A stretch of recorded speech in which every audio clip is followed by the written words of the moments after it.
Jadi mau masuk surga tanpa hisab, tanpa azab, jalannya cuma satu, thariqatut tawakkul, jalan bertawakal kepada Allah.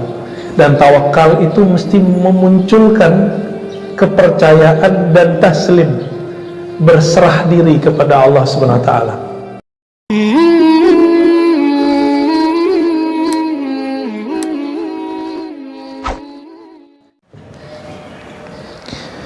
Surat Ali Imran surat 3 159, fa idza azamta fatawakkal 'ala Allah. Ini menjelaskan ayat surat Ibrahim ayat 11. Ya. Jika engkau telah mantap, telah yakin, azam, ya, telah berazam, telah yakin, fatawakkal 'ala Allah, barulah engkau berserah diri kepada Allah. Ya. Ini sebagai contoh begini.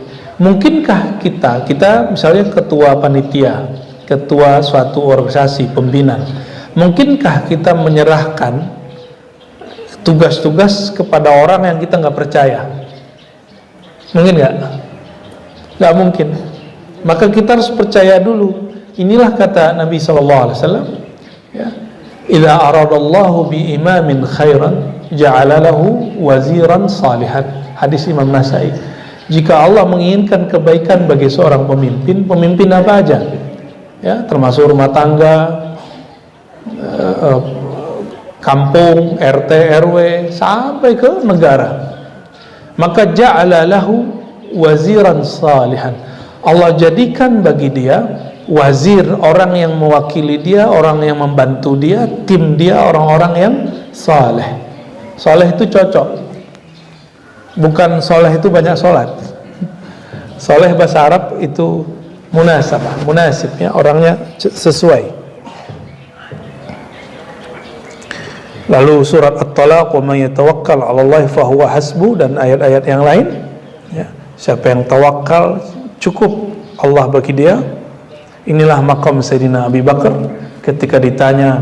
Jadi beliau ini menyerahkan semua hartanya kepada baginda Rasulullah SAW. Lalu baginda Rasulullah SAW balik bertanya, ya Abu Bakar, ma tarakta li alik, ya, apa yang kau tinggalkan untuk keluargamu? Apa jawaban beliau? Allah dan Rasulnya. Ini gampang dikalamkan, tapi mudah dijalani. Yang ngeluarin dikit aja kita ribet, gimana ngeluarin yang banyak, ya. Lalu beliau masuk. Nah, kalau tadi yakin tawakal, sekarang diberikan ciri-ciri orang tawakal.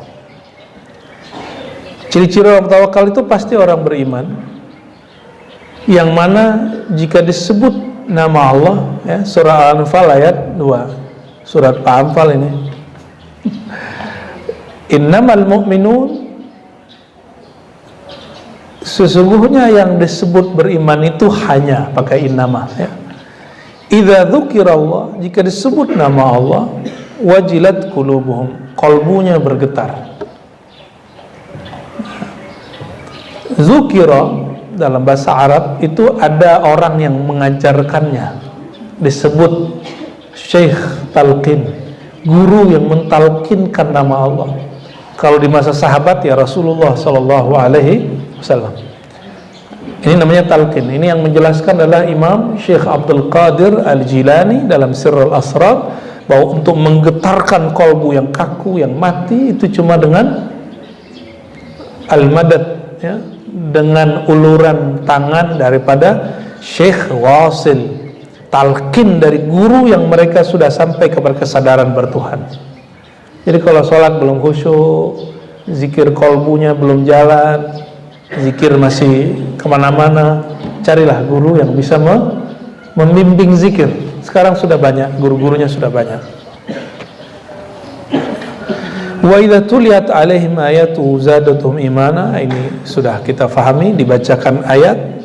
Tapi tuliyat itu juga berarti jika lewat kepadanya. Tali itu bisa sesuatu yang bergerak. Jika bergerak di depannya, terjadi di depannya ayat-ayat Allah, ada ayat yang tertulis Quran, ada ayat yang mengalir. Itu kejadian-kejadian peristiwa. Zadatuhum imana, dia tambah yakin, wa ala rabbihim yatawakkalun, ya. dan kepada Allah mereka bertawakal. Ini boleh juga disebut ciri-ciri orang beriman atau ciri orang yang yakin tawakal. Belum masuk hadis ya. Sekarang kita masuk kepada hadis. Hadis yang tadi saya sudah singgung di depan, orang yang masuk surga tanpa hisab dan azab. Pernahkah ke luar negeri terus ditahan di imigrasi, benar nggak? Wah, itu menakutkan sekali itu, ya. Menegangkan. Jadi salah satu yang menegangkan kalau kita ke luar negeri itu imigrasi. Ya, yang pernah kita masuk ke Al-Quds mesti lewat Israel, karena Al-Quds ini negara yang nggak punya daulat. Jadi Palestina itu negara yang sampai hari ini nggak punya daulat. Mereka mata uang juga nggak berlaku di luar. Kita kalau masuk izinnya lewat siapa? Israel. Ya, teman saya dan beberapa teman-teman yang lain hampir buang air kecil Pak di celana. Ya, ditahan 7 kali diperiksa. Saya ingat saya 7 kali ya. Kita cuma telat buka lembaran paspor itu langsung suruh pinggir. Begitu cara mereka ngancurin psikis kita. Ya, ya saya senyum-senyum aja. Hatta orang yang bawa kita, orang travelnya pengen buang air Pak. Ya. Saya buang air dulu Ustaz katanya.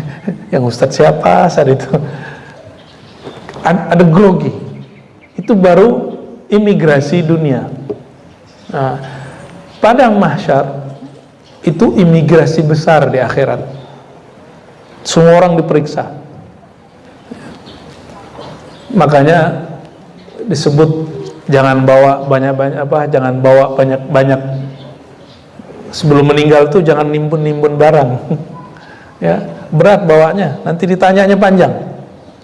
Hatta disebut dalam hadis itu Sayyidina Sulaiman ditanyanya 2000 tahun. 2000 tahun sana, 2000 tahun ditanya sama Allah. Tapi tenang, ini kan Nabi, nanti disyafaati oleh Rasulullah, selesai, nggak nyampe 2000 tahun. Jadi jangankan kita sekelas Nabi Sulaiman memerlukan apa? Syafaat baginda Rasulullah SAW. Apalagi orang kayak kita ya. Oke, hadisnya panjang, saya terjemahkan langsung ya. Hadis riwayat Imam Bukhari dan Muslim. Mungkin pagi ini kita jatahnya 1 atau 2 hadis saja ya. Bismillahirrahmanirrahim. Dari Ibnu Abbas radhiyallahu taala anhuma. Sahabat Ibnu Abbas disebut dengan Hibrul Ummah, tintanya umat. Disebut juga Bahrul Ulama, Bahrul Mufassirin. Jadi samudranya ahli tafsir. Jadi Mas Sayyidina Abdullah bin Abbas, ayat kalau kita terjemahkan A, dia memahaminya B. Enggak begitu katanya, maknanya begini. Nah, beliaulah yang disebut oleh para masyayikh saya orang yang membuka metodologi menafsir Quran. Jadi tafsir Quran itu yang paling bagus, Quran menafsirkan Quran. Quran ditafsirkan oleh hadis, itu paling tinggi. Atau Quran ditafsirkan para sahabat. Lalu yang nomor 2, bil aqli. Kita lihat ayatnya, lalu kita coba olah, tentunya dengan akal. Tapi Sayyidina Abdullah bin Abbas membuka metode ketiga, disebut metode isyarat. Isyarat kolbu. Contoh, idza jaa nasrullah. Gimana ayatnya? Idza jaa nasrullah, gimana? Wal fath. Jika telah datang nasrullah wal fath, pertolongan Allah dan fath. Ditanyalah para sahabat, dikumpulkan oleh Sayyidina Umar, dikumpulin sahabat-sahabat senior, orang-orang yang dulu perang, 313 sahabat Nabi masih hidup di zaman Sayyidina Umar, dikumpulkan. Ternyata orang yang punya keyakinan tinggi belum tentu ilmunya tinggi. Jadi kalau mau jadi orang yang imannya kuat, nggak mesti berilmu banyak. Itu sebabnya kata Imam Ghazali, aktsarun nas dukhulan ilal jannah, kebanyakan orang masuk surga itu bukan orang pintar, tapi al-bal.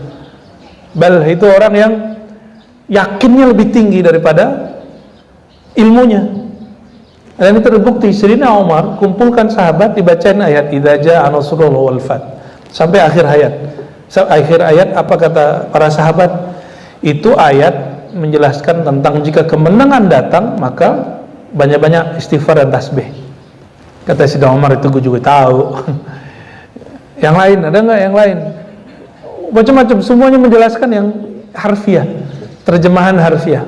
Dipanggillah bocah kecil yang kemudian diejek. Ngapain kamu ajak Abdullah bin Abbas? Kata Sayyidina Umar, tunggu aja, ntar kamu lihat ini dia siapa. Anak kecil tapi anak muda tapi rohaninya tua. Ditanya, ya Abdullah bin Abbas, apa makna ayat ini? Jika pertolongan Allah datang, kemenangan datang, ya, lalu kamu melihat banyak orang masuk Islam, maka banyak-banyaklah minta ampun kepada Allah dan bertasbih minta ampun. Apa maknanya wahai Abdullah bin Abbas? Apa kata beliau? Mautu Rasulullah sallallahu alaihi wasallam, wafatnya baginda Rasulullah sallallahu alaihi wasallam. Siapa yang ngajar Abdul Abbas? Sayyidina Abu Bakar As-Siddiq. Yang pertama mengatakan itu Sayyidina Abu Bakar As-Siddiq. Apa coba hubungannya ayat ini dengan kematian atau wafatnya baginda Nabi Muhammad SAW? Kan nggak ada. Dari mana orang tahu itu? Isyarat kolbu. Maka menerjemah Quran, nah ini kepakarannya Pak Haji nih, ya, karena ngajarnya di PT IKI soalnya. Sama, saya IKI sama berarti ya. Bedanya beliau megang bagian itulah ya. Jadi ketika orang menafsir, itu nggak cukup hanya menafsir harfiah letterlek. Kalau menafsir harfiah, Al-Quran jadi hambar. Sedangkan Quran itu diturunkan kepada baginda Rasulullah SAW ke dalam kolbu. Berarti kalau ingin menjadi pewaris Rasulullah dalam bab Quran, bacalah Quran dengan kolbu. Nah, jadi kalian kalau ngapal Quran jangan beban ya, yang santri ini mesti semangat ngapalin Quran itu. Lalu belajarnya harus sayang, cinta sama gurunya, baru nanti cinta sama ilmunya. Insya Allah. Apa kata Sayyidina Abdullah bin Abbas? Qala Rasulullah SAW, Nabi bersabda, uridat alayyal umam fara'aitun nabiyya wa ma'ahu ruhait. Kata Nabi SAW, ketika aku duduk sholat, zikir atau lagi suatu kondisi, kata beliau, kondisi masa depan di padang mahsyar Allah tunjukkan kepadaku. Jadi Nabi SAW masih di sini, tapi rohaninya sudah nyampe ke depan. Jadi kalau orang menyebut ada dunia paralel apa itu nggak ada apa-apanya dibandingin Rasulullah SAW. Ya. Kalau ada sekarang mesin waktu itulah Rasulullah SAW. Maka orang yang memegang ajaran baginda Rasulullah SAW, zahir dan batin, bukan hanya zahirnya. Kalau hanya memegang zahirnya jadi beban. Beragama itu jadi beban. Tapi peganglah zahir dan batinnya, maka Rasulullah akan jadi mesin waktu. Orang-orang ini rohaninya akan diperjalankan sampai ke depan. Mi'raj rohani namanya. Jadi kenapa orang-orang hari ini tidak banyak mengalami pengalaman batiniah, rohaniah? Karena dia memegang ilmu Rasulullah hanya zahirnya. Coba pegang zahir dan batin. Nah, Rasulullah SAW mengatakan, uridat alayyal umam, diperlihatkan kepadaku kondisi umat-umat terdahulu, termasuk kita. Fara'aitun nabiyya wa ma'ahu ruhait. Nanti di akhir zaman, di akhirat, jangankan akhir zaman ini, akhiratnya Nabi tembus. Berarti yang sekarang Nabi udah lihat belum? Ini jamaah pagi duduk begini, Nabi sudah lihat belum? Sudah lihat semua. Karena jangankan ini, kejadian alam setelah ini pun Nabi sudah lihat. Maka kata Abu Said Muhammad Alawi Al-Maliki, Nabi SAW qad ra'akum. Ya, Nabi kira-kira begitu kalau diterjemahkan. Nabi itu sudah melihat kalian. Kenapa? Diperlihatkan Allah Subhanahu wa ta'ala. Ya, jadi orang-orang yang ngaji hadis Nabi, ngaji Qur'annya Nabi, itu sudah diperlihatkan oleh Allah Subhanahu wa ta'ala. Ya. Semoga Rasulullah SAW melihat kita tersenyum dan ridha. Amin ya rabbal alamin. Di akhir masa nanti akhirat, ada Nabi Di belakang dia pengikutnya cuma Ruhaid. Ruhaid itu nggak nyampe 20, cuma belasan. Wan nabi wa ma'ur rajul wa rajulan. Ada nabi pengikutnya cuma 3 orang. Rajul wa rajulan, 1 sama 2. 3 berarti ya. Wan nabi laisa ma'u ahad. Ada nabi nggak punya pengikut. Ustadz nggak punya jamaah. Ada nggak kejadiannya Dar? Ada nanti. Itu nabi yang nggak punya jamaah, bisa jadi dia ditolak, bisa jadi dia cuma nabi bukan rasul. Dia nabi yang kemudian sendiri aja, ya, atau nabi yang melarikan diri dari kaumnya, bisa jadi, ya, atau nabi yang dikubur oleh kaumnya seperti kejadian Khalid bin Sinan yang dikubur, kata dia kepada kaumnya, oke, saya ikuti mau kalian, gitu, kubur aku Pak sore ini, besok pagi tolong dibangkitkan lagi. Ternyata kaumnya main tipu muslihat, nabinya dikubur sore, besok pagi dan sampai hari ini nggak pernah dibangkit. Kata Nabi SAW, ya, itu Nabi Khalid masih hidup di alam kubur. Jadi orang-orang yang ingin belajar mau komunikasi alam kubur mesti lewat mengenal ilmu Nabiullah Khalid, ya. Nah, itu yang dipunyai oleh Sayyidina Umar, Sayyidina Ali, Sayyidina Utsman. Itu sahabat-sahabat punya ilmu Sayyidina Khalid, ya. Maka beliau-beliau ini bisa ngintip-ngintip orang yang dalam kubur biiznillah, dengan izin dari Allah Subhanahu wa ta'ala, ya. Ngintip, ya, bukan ngelihat langsung, bukan. Apakah lewat mimpi, lewat zikir, lewat koneksi batin, wallahu a'lam bishawab, ya. Wan nabi, ya, laisa ma'ahu ahad idh rufi'a li sawadun azim fazanantu annahum ummati. Lalu ditunjukkan kepadaku ada sawadun azim, ada suatu kelompok umat yang banyak sekali, ya, sejauh mata memandang itu masih mereka. Fazanantu annahum ummati. Lalu Nabi Yuna Muhammad SAW merasa sedikit, kalau kita nyebut GR gitu, ya, aku kira itu umatku. Faqila li unzur ilal ufuq aba. Faqila li hadha Musa wa qaumu. Wahai Muhammad, itu bukan umatmu, itu Nabi Musa dan umatnya. Jadi Nabi yang terbanyak umatnya setelah Nabi Muhammad SAW itu Nabi Musa. Walakin unzur ilal ufuq, tapi lihatlah ke ufuk, ujung sana, bukan yang di tempat yang tinggi. Idrufiya, tadi tempat yang tinggi. Di ufuk sana, ufuk itu sejauh mata memandang, bagian timur kah, bagian barat kah, bagian manapun, yang kita lihat garis itu, garis, kalau kita di padang pasir bisa ngelihat kan, atau di tepi pantai bisa lihat, itu namanya ufuk, ya, pojok-pojoknya alam, kira-kira begitu. Fanazartu fa idza sawadun azim, tiba-tiba lebih banyak lagi daripada umat Nabi Musa. Apa kata Nabi SAW? Faqila li, lalu ada yang berkata kepadaku, unzur ilal ufuqil akhar. Itu kelompok banyak. Terus apa kata malaikatnya? Kamu lihat bagian ufuk yang satu lagi. Ufuk yang satu lagi, disuruh semua penjuru. Ternyata jumlahnya berkali lipat daripada jumlah umat Sayyidina Musa.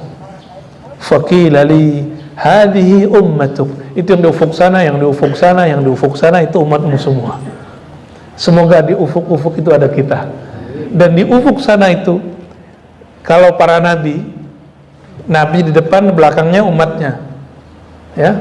Kalau umat Nabi Muhammad SAW, guru belakangnya muridnya, kiai belakang santrinya, ya. Maka mesti punya kiai, mesti punya syekh, mesti punya guru, mesti punya mursyid.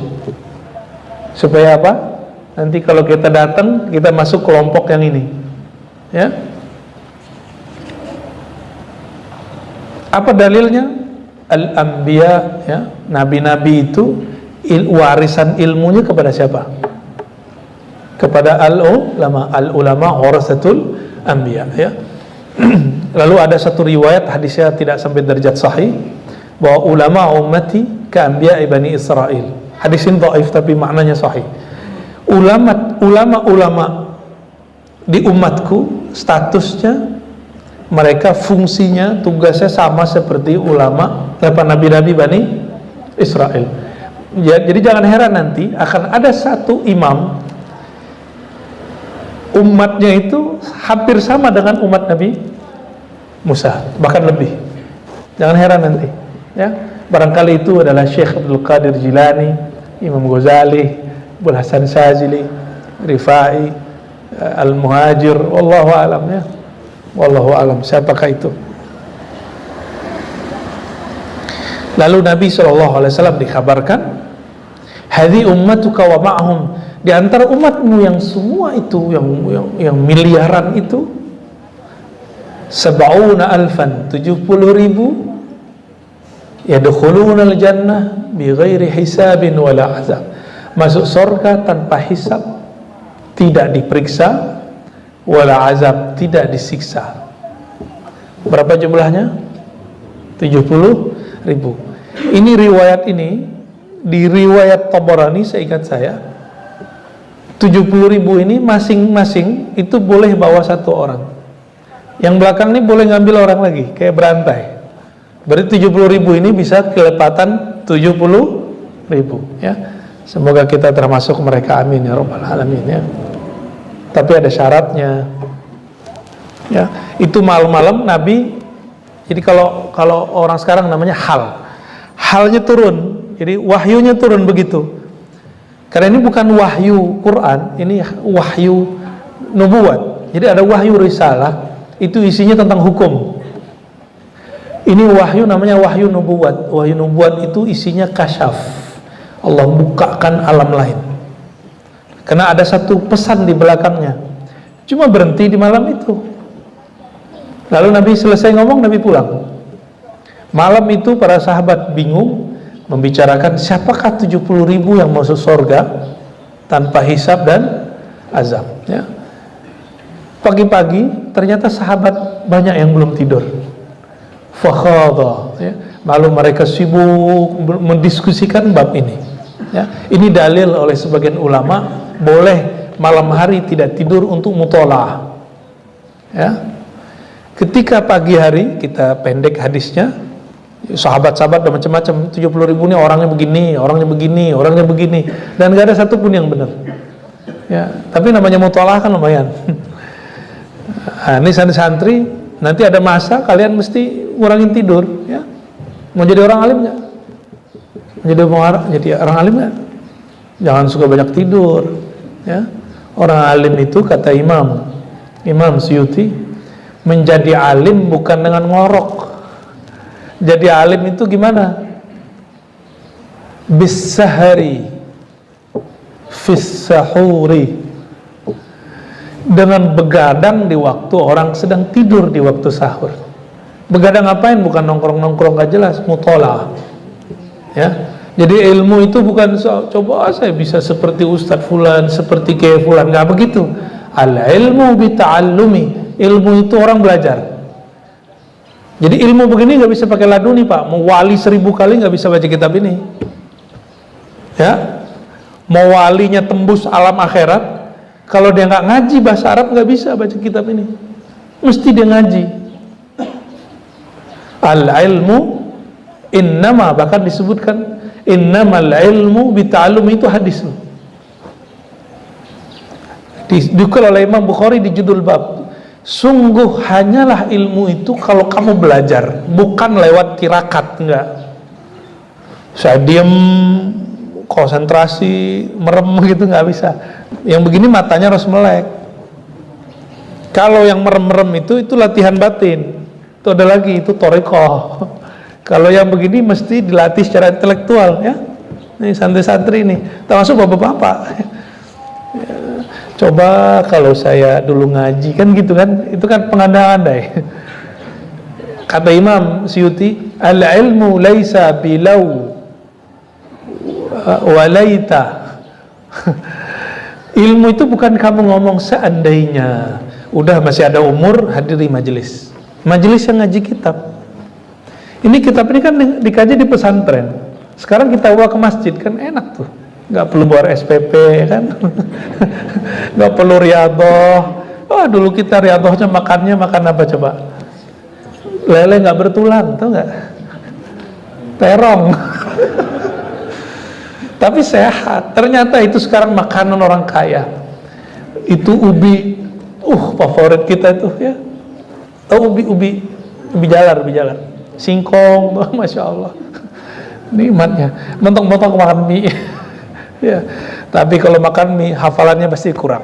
Karena itu zat kimianya lebih dahsyat daripada anggur yang dijauhi oleh Imam Sufyan Ats-Tsauri, Imam Zuhri. Imam-imam ini ditaruh di depannya anggur, nggak mau dimakan. Ditaruh depannya madu, baru dia makan, baru dia minum. Lalu besok ditanya, kenapa engkau tidak konsumsi ini? Wahai Tuan Syekh, jawabannya, ini buah kimiawinya tinggi. Kalau bahasa sekarang, dapat melemahkan hafalanku. Maka ciki-ciki itu kurang ini. Ciki-ciki minuman yang soda, ya, merusak itu ya Pak Dokter ya. Apalagi yang pengawet, itu semua merusak kita. Jadi ustadz itu justru modalnya ringan, karena dia nggak banyak jajan. Ya, makanannya alami gitu. Tapi lihat nanti di saat orang-orang pada sakit-sakit dia sehat. Ya, mumpung belum telat, di rumahnya coba biasain konsumsi yang kukus-kukusan itu. Dulu imam-imam begitu. Kami 40 hari riyadhah itu nggak makan bernyawa Pak. Itu cuma ya tadi lele tak bertulang itu. Lele tak bertulang, makan pisang pun dikurangi karena vitamin C-nya tinggi, asam lambung kita kurangi, kita makannya ala kadarnya. Bahkan saya mempraktekkan beberapa waktu cuma makan kurma dan air putih, kurma air putih. Ya, saya nggak sebut itu tirakat mutih, enggak, tapi itu cara untuk melatih diri. Sejak saat itu makan apa aja oke. Kita nggak mantang lagi makan ini dan itu, kecuali yang berbumbu yang parah. Justru yang berbumbu yang parah kita nggak suka. Ya, nanti santri-santri coba praktekin itu. Ya, semoga nanti Senin Kemisnya berlanjut, nanti ada namanya kalau di musim-musim tertentu fami bisyaukin. Ya Pak Kiai ya. Fami bisyaukin mengkhatamkan Quran dengan huruf fa mi bi syauqin, fa Fatihah, mim Al-Maidah. Jadi hari ini dari Fatihah sampai Al-Maidah. Nah, nanti semoga nanti beliau pilihkan harinya. Beliau ini kan sudah biasa tirakat dulu, cuma sekarang sudah sukses ya. Jadi nggak perlu tirakat lagi. Kata Imam Junaid, Imam Abu Yazid dan imam-imam lain, seandainya santri murid melihat kita sekarang yang sudah ndut-ndut ini, kata para kiai itu, mereka tazandaku akan zindik, dikira menjadi wali Allah itu, jadi kiai, jadi syekh itu cukup dengan nongkrong-nongkrong, ngopi-ngopi, jalan-jalan, ziarah gitu dong. Enggak, kata beliau, seandainya mereka tahu masa lalu kami, masa kecil kami, masa muda kami, mereka gak akan sanggup, pasti mundur, nggak mau jadi ulama, nggak mau jadi wali. Tapi insya Allah anak-anak sekarang bisa kita kasih pengertian ya. Jadi santri nggak usah banyak-banyak, yang penting jadi bagi ya. Dulu Kiai Ali Mustafa Yakub santrinya nggak banyak, ya, nggak banyak. Angkatan saya laki-lakinya nggak nyampe tamat 10 orang. Seingat saya cuma 9 beberapa, tapi semuanya jadi kiai, semuanya jadi ustadz, semuanya ngajar. Cuma 1-2 yang enggak. Itu pun dia sukses di bidang dia sendiri. Ya.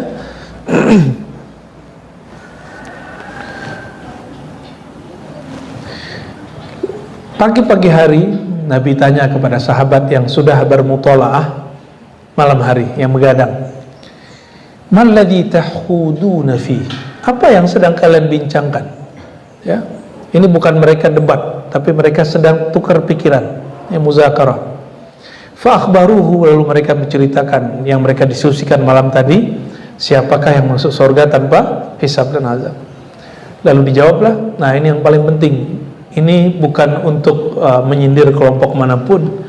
Humul ladzina la yarqun wa la yastarqun wa la yatatayyarun wa ala rabbihim yatawakkalun.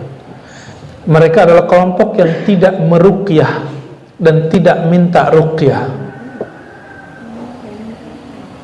Ruqyah itu nggak artinya ruqyah? Ruqyah itu bahasa Arab artinya jampi, tidak menjampi-jampi. Tapi kemudian Nabi Muhammad SAW ada kejadian sahabat diizinkan meruqyah. Maka hadis ini disebut hadis am, ada khasnya, ada taksisnya, ada khususnya. Apa khususnya? Di hadis Imam Muslim dikatakan, la ba'sa birruqa ma lam yakun fihi syirkun. Boleh-boleh saja meruqyah, diruqyah selama tidak ada syirik di dalamnya. Ya, dan ini menjadi hukum, termasuk hukum buat raja, buat tulisan-tulisan itu ya. Jadi jangan dikit-dikit sakit pala datang ke ahli ruqyah, itu nggak benar ya. Itu otak-otak perdukunan itu. Nah, ustadznya juga jangan horor. Wah, kamu kayak dikirim orang nih ya. Orang begitu sadar nggak sadar masuk namanya syirik khafi, syirik yang halus di dalam kolbu dia. Oleh karenanya orang yang ruqyah ini hilanglah tawakal dari dalam kolbunya, karena syirik ini masuk keluar masuk. Ini rumah nih, kenapa? Wah, kayaknya dikirim tetangga nih. Tuh, nggak usah gitu-gitu amat lah. Ya. Itu mau sihir apa aja, baca ayat kursi, gagal itu. Emang di rumah tuh nggak ada baca ayat kursi, nggak ada baca qul a'udzu birabbil falaq, qul a'udzu birabbin nas. Emang lebih sakti dukun daripada Quran? Hah? Terus kok masih takut disihir orang, dikirimin orang? Nggak usah takut, baca aja ayat kursi tiap hari. Bahkan kalau versi riwayat yang kita dapat, Nabi SAW mengajarkan ayat kursi setiap ada sholat. Dalam hadis Nasai, Nabi baca qul a'udzu birabbil falaq, qul a'udzu birabbin nas setiap ada sholat. Mau tidur bahkan Nabi baca lagi. Masih takut? Nabi pernah disihir sampai turun qul a'udzu birabbil falaq, qul a'udzu birabbin nas, nggak ada lagi sihir yang nembus ke beliau. Kalau nggak bisa menjaga diri, nangkis ya kena juga. Wala yatatayyarun, tidak percaya dengan ramalan, ya. Wa ala rabbihim yatawakkalun, intinya satu, mereka bertawakal kepada Allah. Jadi mau masuk surga tanpa hisab, tanpa azab, jalannya cuma satu, thariqatut tawakkul, jalan bertawakal kepada Allah. Dan tawakal itu mesti memunculkan kepercayaan dan taslim, berserah diri kepada Allah Subhanahu wa taala. Dimulai dengan percaya kepada guru dan taslim kepada ilmu guru, baru orang mungkin percaya kepada Allah Subhanahu wa taala, ya. Jangan sampai kemudian ada murid ngomong gini, kalau guru saya salah, saya akan tinggalkan. Wah, lebih ngerti dia daripada gurunya. Ini kalimat seakan benar, tapi itu su'ul adab. Itu adab yang buruk, muncul pada santri-santri yang tidak belajar cara beradab kepada masyayikh, guru-guru, ya. Ada yang nanya gini sama saya, ya. Ini sering, ya. Ustadz, Buya, bolehkah kita menasihati guru? Ya salam. Guru mau dinasihati terima aja, cuma pada adab santri itu nggak benar. Rasulullah pernah nggak dinasihati sahabat? Enggak. Yang ada itu bab musyawarah. Di bab musyawarah, para sahabat punya ide disampaikan di hadapan Nabi, bukan menasihati Nabi, bukan mengkritisi Nabi. Maka kata nasihat yang di hadis itu lain, ya. Ad-dinun nasiha, agama itu nasihat, tapi bukan nasihat bahasa Indonesia. Dalam bahasa Indonesia nasihat itu kritik, dan tidak mungkin ada sahabat mengkritik Nabi SAW kecuali Khawarij. Khawarij itu kelompok ekstrim. Maka jika ada guru, ya, punya murid, muridnya kritis, mengkritisi gurunya, ya siap-siap majelis Anda akan bermasalah, ya. Mesti ajarkan muridnya beradab. Kecuali bab lagi bermusyawarah, itu baru murid boleh ngasih masukan. Jadi pada diri si ustadz, siapapun kritik dia boleh, si kiai. Tapi kalau santrinya yang menganggap dia murid dia, nah ini hati-hati, ya. banyak orang di situ kena. Nah, di penutup hadis, faqama Ukashah bin Mihsan al-Asadi, berdirilah Ukashah. Inilah satu-satunya hadis yang sahih mengenai profil Ukashah, yang paling sahih ya. Mengenai cerita kambing Ukashah saya nggak ketemu hampir ini cerita sahihnya ya. Ada cerita kambing Ukashah tuh yang dulu ceritakan oleh kiai masyhur di zamannya. Ukashah kemudian mengatakan, ud'ullaha ayja'al minhum, wahai Rasulullah, doakan kepada Allah. Nah, ini namanya tawassul dengan orang hidup dan di depan ya. Wahai Rasulullah, doakan aku semoga termasuk orang yang masuk surga tanpa hisab dan azab. Ini cerdas nih Ukashah. Faqala anta minhum, lalu Rasulullah mengatakan, engkau bagian dari mereka ya. Faqama rajulun akhar, tiba yang lain mau ikut juga, wahai Rasulullah saya dong. Apa kata Nabi? Sabaqaka Ukashah, Ukashah telah dahulu. Ini maksudnya apa ini? Masuk surga ini bisa daftar-daftaran gitu ya? Gitu gak maksudnya? Nah, Rasulullah itu apa kata beliau? Biyadi mafatihul jannah, di tanganku ada kunci-kunci surga. Ketika ilmu ini dibuka, yang pertama kali nyambut siapa? Oh, Ukashah. Lalu ditutup, lalu muncul orang lain minta, ya udah ditutup, maka disebut sabaqaka Ukashah. Ini bab nubuat. Bab nubuat itu disitulah syafaat-syafaat spesial yang telah didahulukan di dunia. Ini yang sir ini diberikan ke Abu Bakar, maka beliau nama Siddiq. Umar maka disebut muhaddatsun, bisa dialog dengan alam rohani. Utsman disebut dua cahaya. Sayyidina Ali disebut pintunya ilmu. Itu bab-bab ini, bab-bab ini semua ya. Dan itu tidak semua orang dapat. Nah, itu sebabnya kalau ada mursyid syekh meninggal, dia nggak ngangkat pengganti, ya mungkin dia nggak dapat isyarat di masa hidupnya ya. Lalu ada kejadian ya, seorang mursyid di tempat saya mau meninggal, dia panggil muridnya, tolong jawab ijazah saya, tapi syaratnya kamu lakukan ini. Dia masih pakai pikiran logika, dia nggak patuh sama gurunya, nggak taslim. Dia percaya ilmunya tapi nggak taslim, nggak patuh. Akhirnya mikir, masa sih? Akhirnya dia nggak mau terima. Karena dia nggak mau terima, sekarang ilmu gurunya putus dan dia meninggal, gurunya meninggal, ilmunya nggak ada yang nyambung. Akibat tidak tasdik dan taslim. Bapak Ibu, saudara-saudari, santri-santri Najah yang berkah Allah, itulah hadis tentang yakin dan tawakal, bahwa mahar masuk surga tanpa hisab dan azab adalah bertawakal. Dan orang yang paling tawakal adalah baginda Nabi Muhammad SAW, lalu pewaris-pewaris beliau. Semoga Allah menjadikan kita bagian dari mereka. Amin ya rabbal alamin. Ala hazina